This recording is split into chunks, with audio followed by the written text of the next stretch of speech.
No, I think that, first of all, I love teaching college students. I prefer first and second year college students. I think it's the most exciting thing as a teacher to see an aha on somebody's face. And for me, the major difference between college teaching and graduate teaching is when one of my college students discovers something, I can celebrate it. It's an honest-to-God discovery.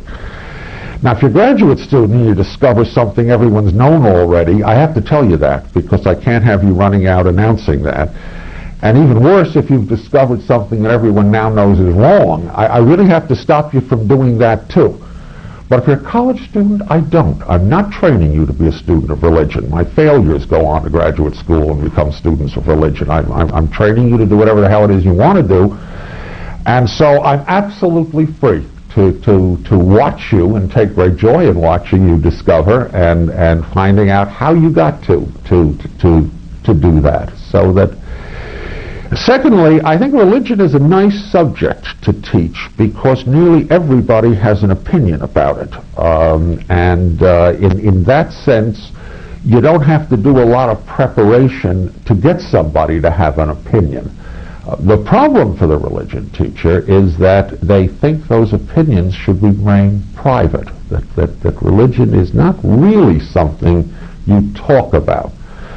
And so the problem is, which is I think one of the problems of college always, is to get a private perception into public discourse. And since they recognize that as a problem with religion in ways they don't recognize it as a problem with a number of other things, at least you can frontally address the question. And I find that helpful.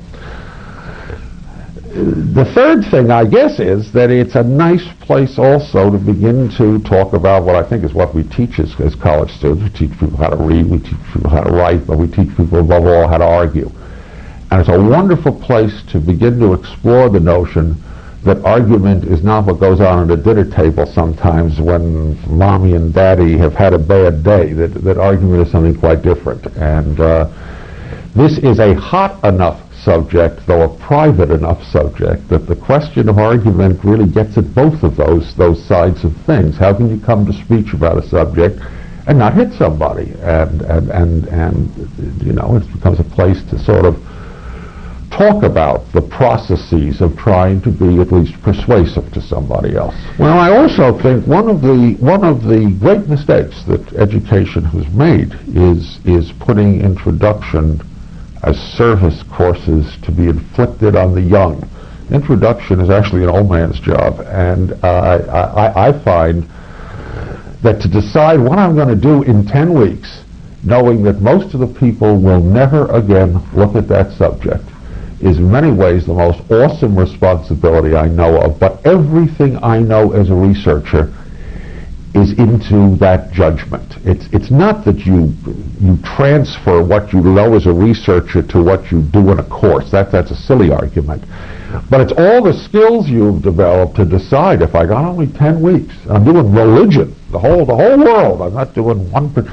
What is it you're going to pick as an example? What will be an example that is so good that if you teach it right, it can serve as an example for lots of other things? That's as far as I know of no larger intellectual task. And so for me, it's not only that I like being with the students, I like what it forces me to do. And it forces me to work extraordinarily hard. I mean, it's the most difficult thing I know how to do is actually designing the syllabus and the choices that have gone into that. And usually my first class is exactly about that.